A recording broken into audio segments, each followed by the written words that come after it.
So today we are going to start with the difference between ideal and non-ideal solution. ठीक है, ideal solution non ideal solution क्या होते हैं, ठीक है, रॉल्स लॉ का इसमें क्या रोल है, ये सब चीज़ें अभी हम डिस्कस करने जा रहे हैं। तो सबसे पहले एक तरफ मैंने आइडियल सॉल्यूशन लिख दिया, एक तरफ नॉन आइडियल सॉल्यूशन लिख दिया। देखिए एक एक करके स्टेप बाय स्टेप मैं इन डिटेल आपको बताता हूँ। देखिए सबसे पहले आइडियल सॉल्यूशंस पे चलते हैं। तो जैसे कि लिखा हुआ है, an ideal solution is that solution in which each components obey Raoult's law. देखिए रॉल्स लॉ आप सब जानते हैं, ठीक है ना। रॉल्स लॉ में क्या होता है, जैसे अगर आपको किसी भी कंपोनेंट का प्रेशर निकालना है, जैसे कोई सॉल्यूशन आपने लिया, उसमें कंपोनेंट्स कहने का मतलब है कि एक सॉल्यूट होगा, एक सॉल्वेंट होगा, ठीक है। उस सॉल्यूट या सॉल्वेंट के किसी पर्टिकुलर टेम्परेचर पे कुछ वेपर्स बनेंगे, ठीक है। वो उस सॉल्यूशन के ऊपर कुछ ना कुछ प्रेशर बनाएंगे। तो जितना कंपोनेंट वो वाला, यानी जितना वो सॉल्यूट या सॉल्वेंट उस सॉल्यूशन में उसका मोल फ्रैक्शन होगा, उतने ही ज़्यादा उसके वेपर्स बनेंगे और उतना ही उसका प्रेशर ज़्यादा होगा, ठीक है। तो रॉल्स लॉ क्या डिफाइन करता है कि जो प्रेशर जो है सॉल्यूशन के ऊपर किसी भी कंपोनेंट का, वो आपका मोल फ्रैक्शन टाइम्स होता है उसके प्योर प्रेशर के। अगर आप उसको प्योरली लें उस टेम्परेचर पे ना, तो उस टाइम उसका जो प्रेशर होगा that is the pure pressure of that component, ठीक है। तो आइडियल सॉल्यूशन इस रॉल्स लॉ को ओबे करते हैं, ठीक है, under all conditions of temperature and concentrations, ठीक है। तो जैसे मतलब दो कंपोनेंट हमने ले लिए, क्योंकि आप जानते हैं हम बाइनरी सॉल्यूशंस ही पढ़ रहे हैं। बाइनरी सॉल्यूशन मतलब ऐसे सॉल्यूशन जिनके दो कंपोनेंट होते हैं। तो ये देखिए पी ए पी बी, मैंने दोनों में रॉल्स लॉ लिख दिया है और ये ओबे करता है, तो ये आइडियल सॉल्यूशन है। वहीं पे नॉन आइडियल सॉल्यूशंस में आप चलिए, तो solution which does not obeys Rawls law is called non ideal solution. यानी ये जो इक्वेशन यहाँ पर रॉल्स लॉ की है, ये वहाँ पर ओबे जो है वो नहीं होगी। अगर नहीं होगी तो यहाँ पर मैं जो है आपका नॉट इक्वल लगाना जो है भूल गया, ठीक है। तो वहाँ पर रॉल्स जो इक्वेशन है वो ओबे नहीं होगी, तो नॉट इक्वल टू होंगे। उसके बाद यहाँ पर आइए second point, the interaction between the components are similar to those in pure components. तो कहने का क्या मतलब है कि प्योर कंपोनेंट में जैसा आपका ऑफ कोर्स सॉल्वेंट या जो भी है आपका, अगर दोनों कंपोनेंट ले रहे हो प्योर में, तो जैसे वो इंटरेक्ट करते हैं ना आपस में, वैसे ही ये आपस में इंटरेक्ट करते हैं, ठीक है। यहाँ तो सॉल्यूट भी है सॉल्वेंट भी है, यानी यहाँ दोनों कंपोनेंट्स हैं। तो अगर उन दोनों कंपोनेंट्स को आप अलग अलग भी रखेंगे, प्योरली लेंगे, तब भी आपस में उनका इंटरेक्शन वैसा ही होगा जैसे कंपोनेंट्स का है। So the interaction between the components are similar to those in pure components. और वहाँ पर आपका जो कंपोनेंट है वो सिमिलर नहीं रहता, डिफरेंट हो जाता है। जैसे सेकंड पॉइंट आप पढ़ेंगे, so the interaction between the components are different from those of pure component. यानी प्योर कंपोनेंट में जैसे भी उसके मॉलिक्यूल्स हैं, ठीक है, जो भी हैं वो मॉलिक्यूलर फॉर्म में, तो जैसे वो प्योर कंपोनेंट में आपस में तो इंटरेक्ट करेंगे वो आपस में मॉलिक्यूल्स, और जब आप उसको सॉल्यूशन में लेंगे तो उस टाइम जो कंपोनेंट्स के अलग अलग कंपोनेंट्स के मॉलिक्यूल्स आपस में इंटरेक्ट करेंगे, तो वो इंटरेक्शंस में काफ़ी फ़र्क होगा, जिसकी वजह से जो है ये नॉन आइडियल सॉल्यूशंस कहलाते हैं। उसके बाद आ जाइए आप आइडियल सॉल्यूशन के थर्ड पॉइंट पे।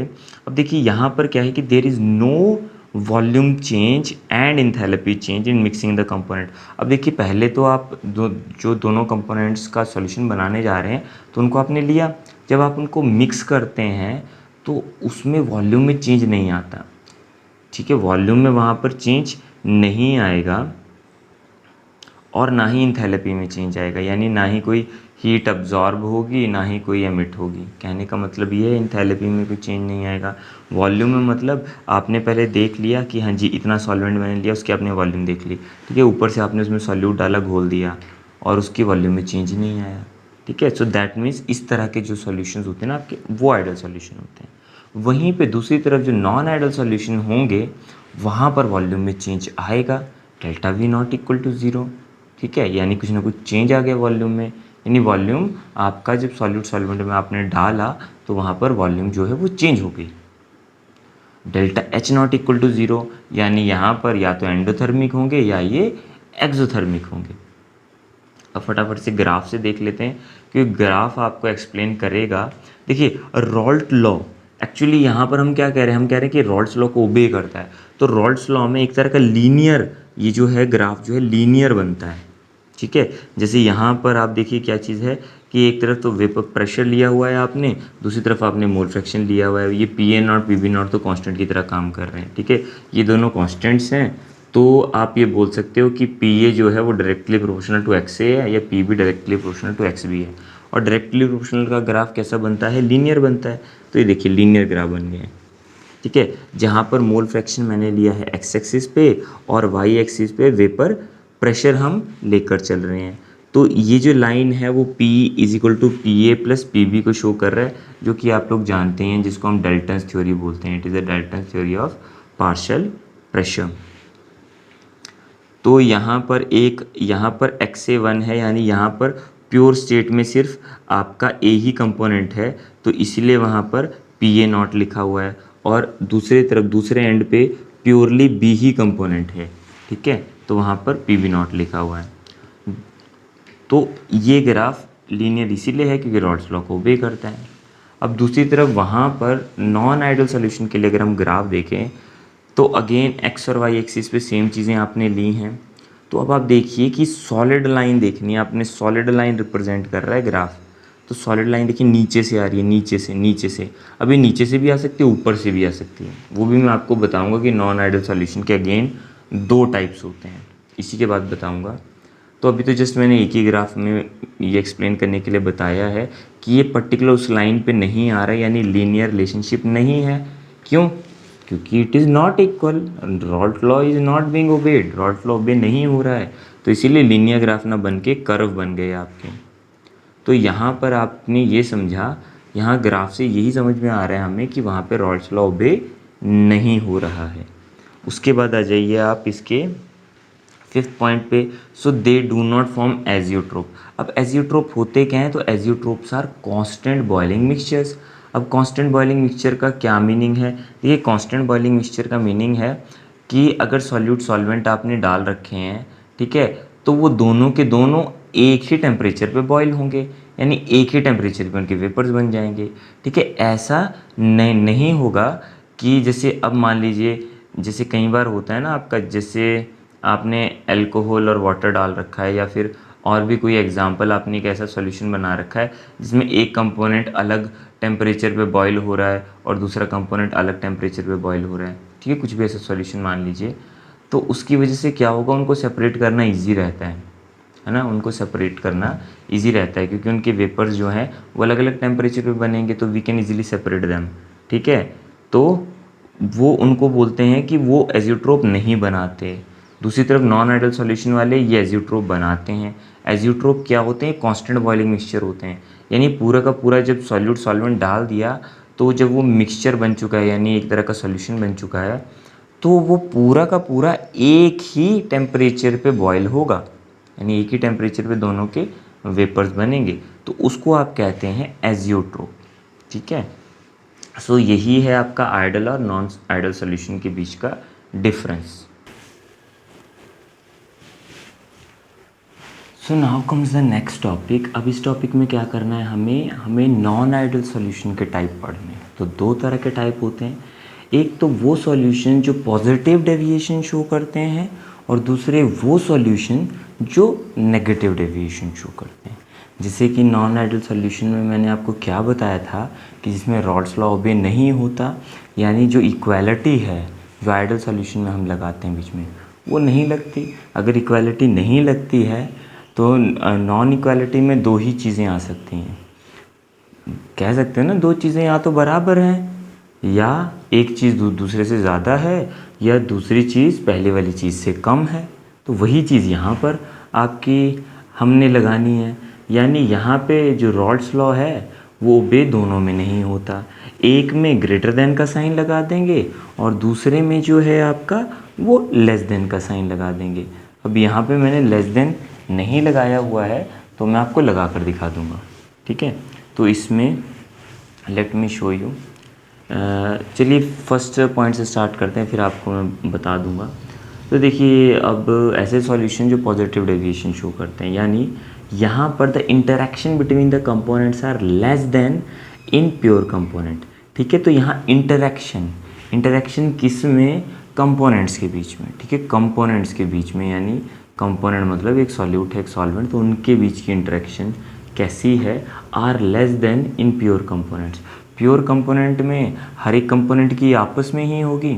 ठीक है, जैसे मान लीजिए सॉल्यूट ले लिया आपने, तो आपने जब प्योर स्टेट में लिया तो सॉल्यूट के सारे मॉलिक्यूल सॉल्यूट के ही होंगे, तो आपस में ही इंटरेक्ट करेंगे। और जब आप उसको सॉल्यूशन में लेंगे तो उस टाइम सॉल्यूट और सॉल्वेंट की इंटरेक्शंस भी होंगी। ठीक है, तो वहाँ पर कहने का क्या मतलब है कि यहाँ पर इंटरेक्शन जो है कंपोनेंट्स में ये क्या होंगी, कम होगी। जो प्योर कंपोनेंट्स में जितनी इंटरेक्शन होती है तो उससे कम होगी। और वहाँ पर जो है इंटरेक्शंस जो हैं between the components are greater than that of the pure component, वहाँ पर इंटरेक्शन ज़्यादा होंगी। ठीक है, तो वो यहाँ पर जो है आपका पॉजिटिव डेविएशन में डेल्टा वी मिक्सिंग आपका पॉजिटिव होगा, यानी आपका चेंज आएगा, वॉल्यूम में चेंज आएगा, बट जो वॉल्यूम में चेंज आएगा दैट विल बी पॉजिटिव। यानी आपने क्या कर दिया, आपने एक सॉल्वेंट लिया, उसमें सॉल्यूट डाल दिया, सॉल्यूट आपने डाला, फिर आपने वॉल्यूम चेक की तो वॉल्यूम बढ़ गई, that is means delta V is positive. ठीक है, वहाँ पर वही चीज़ है आपका, डेल्टा वी आपने नेगेटिव आया, यानी आपने सॉल्वेंट में सॉल्यूट डाला और वहाँ पे वॉल्यूम घट गई। ठीक है, so that is the meaning of delta V mixing, that is equal to negative. ठीक है, अब यहाँ पर आपका एक delta H mixing is equal to positive है और दूसरा delta H mixing is equal to negative है। वो तो आप जानते हैं कि इंथैल्पी का चेंज एक में पॉजिटिव एक में नेगेटिव है। अब आ जाइए ग्राफ में, जैसे कि बताया रॉल्ट ओबे नहीं करता, इसमें ग्रेटर देन का साइन लगता है, तो ग्रेटर देन में क्या, अब देखिए ये जो डॉटेड लाइन है ये शो करता है कि आपका रॉल्ट लॉ के लिए है, ये डॉटेड लाइन रॉल्ट लॉ के लिए, या फिर आप ऐसा बोल दीजिए कि ये जो डॉटेड लाइन है ये आइडियल सॉल्यूशन के लिए, डॉटेड वाली। अब सॉलिड लाइन इसके ऊपर से जा रही है, यानी रॉल्ट लॉ को ये ओबे एक तो पहली बात नहीं कर रही है, ऊपर से इसमें क्योंकि ये ग्रेटर है, इसमें जो हम लेते हैं ग्रेटर लेते हैं, तो अगर ये डॉटेड लाइन इक्वालिटी को शो करती है तो ग्रेटर ऊपर से जाएगा, ग्रेटर का कर्व ऊपर से बनेगा ऐसे। सो आपका यहाँ पे साफ देखने के लिए मिल रहा है कि रॉल्ट लॉ ओबे नहीं होता और ग्रेटर देन साइन आता है यहाँ पे।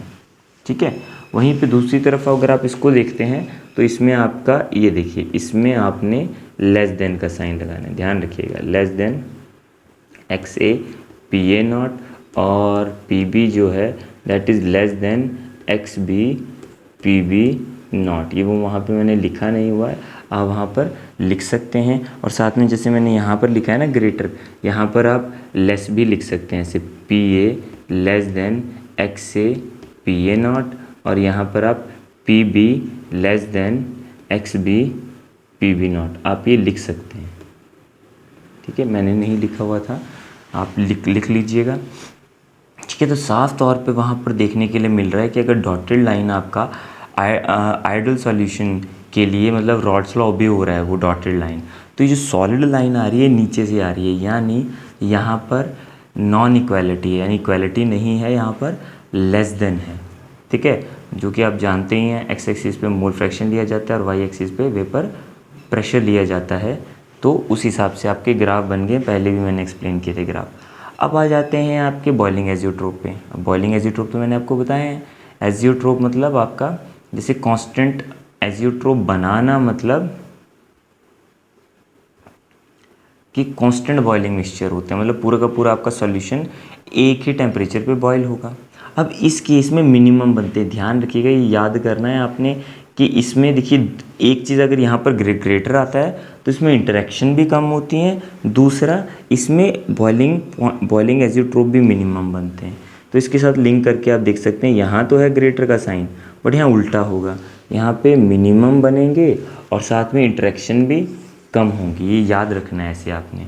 वहाँ पे लेस देन का साइन बनता है, वहाँ पे इंटरेक्शन भी ज़्यादा होती हैं और वहाँ पे मैक्सिमम बॉइलिंग एजियोट्रोप बनते हैं। अब ये एजियोट्रोप तो आपको पता है कांस्टेंट बॉइलिंग मिक्सचर्स होते हैं।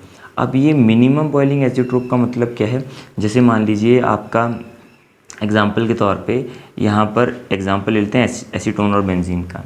ठीक है, एसीटोन का एक बॉइलिंग पॉइंट है, ठीक है, बेंजीन का भी एक बॉइलिंग पॉइंट है, ठीक है, बट जब आप उस पूरे जब आपने मिक्सचर बना दिया और उस जब मिक्सचर को आप बॉईल करेंगे ना, तो वो एसीटोन के बॉइलिंग पॉइंट से भी कम होगा और आपका बेंजीन के बॉइलिंग पॉइंट से भी कम होगा।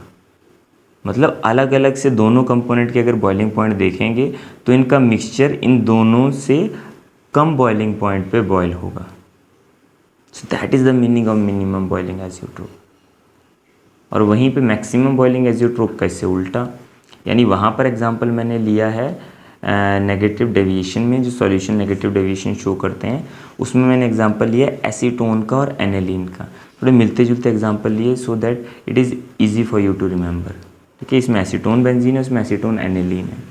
ठीक है, तो एसीटोन और एनेलिन में अब एसीटोन का एक बॉइलिंग पॉइंट होगा।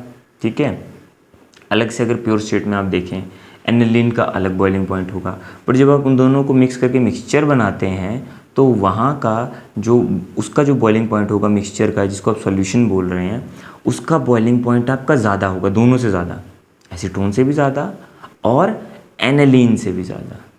ठीक है, so that's all about the types of non ideal solution, जिसमें हमने एक तरह का डिफरेंस कर लिया या बोल सकते हो कंपैरिजन किया हमने, solution showing the positive deviation and solution showing the negative deviations.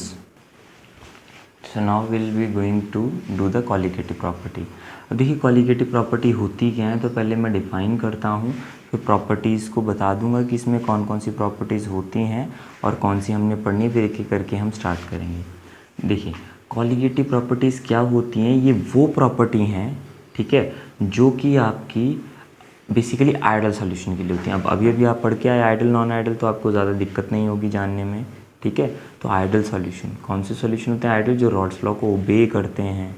ठीक है, तो वो वाले जिसमें डेल्टा वी भी ज़ीरो होता है और डेल्टा एच भी ज़ीरो होता है। ठीक है ना, वो वाले उनकी बात की जा रही है।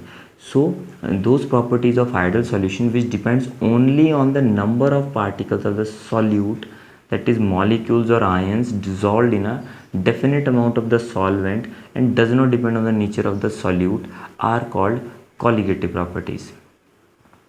यानी यहाँ पर क्या सॉल्यूट डाला है आपने उस पर डिपेंड नहीं करेगा, कितना सॉल्यूट आपने डाल के सॉल्यूशन को बनाया उस चीज़ पर डिपेंड करेगा।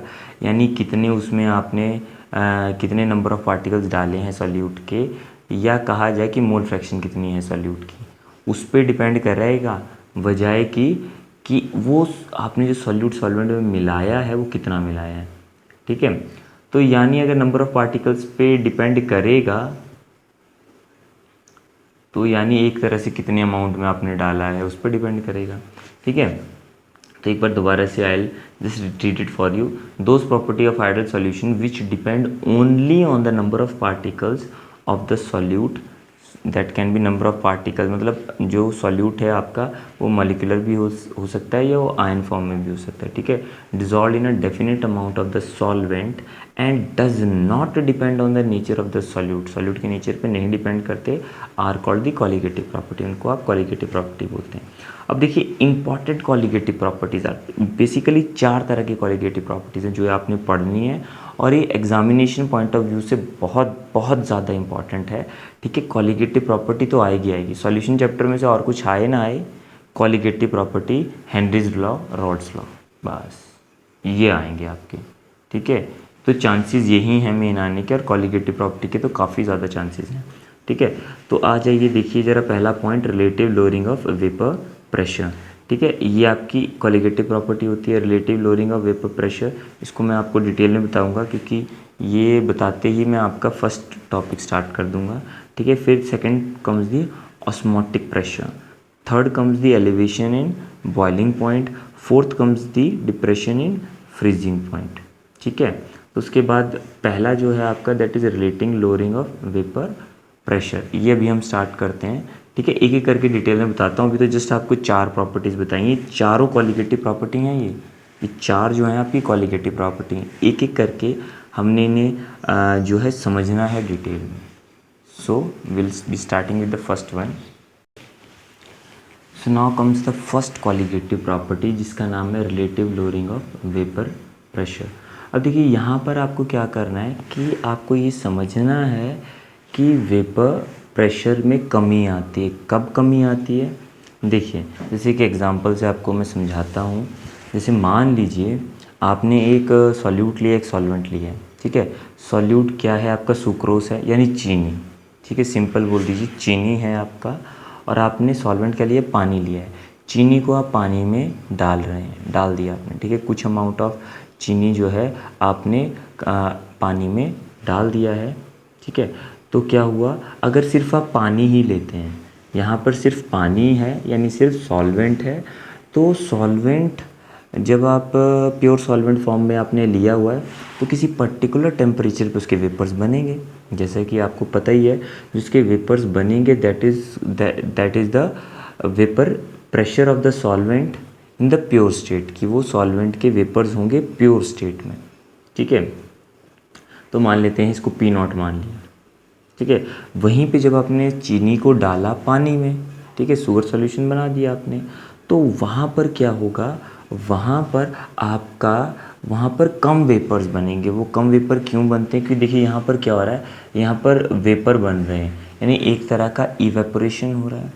इवेपोरेशन क्या होता है? सरफेस फिनोमिना होता है, वो तो आपको हल्का फुल्का पता ही होगा कि सरफेस से इवेपोरेशन होता है। जब आपने प्योर सॉल्वेंट ही लिया है तो यहाँ पर सरफेस पे सारे के सारे मॉलिक्यूल्स किसके हैं? सॉल्वेंट के ही हैं, ठीक है। तो वो सॉल्वेंट सराउंडिंग से एनर्जी लेकर क्या कर देंगे? वेपर स्टेट में चले जाएंगे। वहीं पर दूसरी तरफ हमने जो लिया है वो हमने शुगर को लिया है आपका वाटर में, तो शुगर जो है एक तरह का नॉन वॉलेटाइल सॉल्यूट होता है, ठीक है। मतलब उसके वेपर नहीं बनेंगे शुगर के, ठीक है।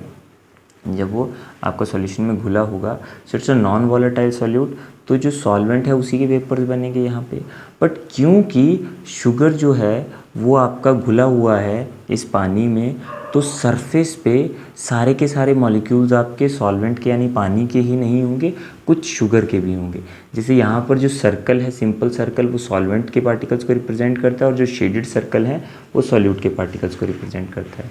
तो यहाँ पर आपने ये देखा कि क्योंकि कुछ जगह सॉल्यूट के पार्टिकल्स हैं, तो यानी ओवरऑल आपका सरफेस एरिया घट चुका है, ठीक है। सरफेस एरिया घट चुका है, और आपको पता है कि evaporation is directly proportional to surface area, कि जितना आपका ज़्यादा सरफेस एरिया होता है उसमें इवेपोरेशन ज़्यादा होती है। इसको समझने के लिए आपको एग्जांपल तो पता ही है कि कपड़ों को जब सुखाना होता है तो हम उनको फैला कर डालते हैं ना, फैलाकर। उससे क्या होता है कि कपड़े जल्दी सूखते हैं, क्योंकि उनका सरफेस एरिया बढ़ जाता है तो सूखेंगे जल्दी, ठीक है। तो वही काम है कि यहाँ पर सरफेस एरिया घट चुका है। अगर सरफेस एरिया घट गया तो कम वेपर्स बने, कम वेपर बने तो वेपर प्रेशर घट चुका है, यानी relative lowering of the vapour pressure हो गया। अभी किस चीज़ पे डिपेंड करता है?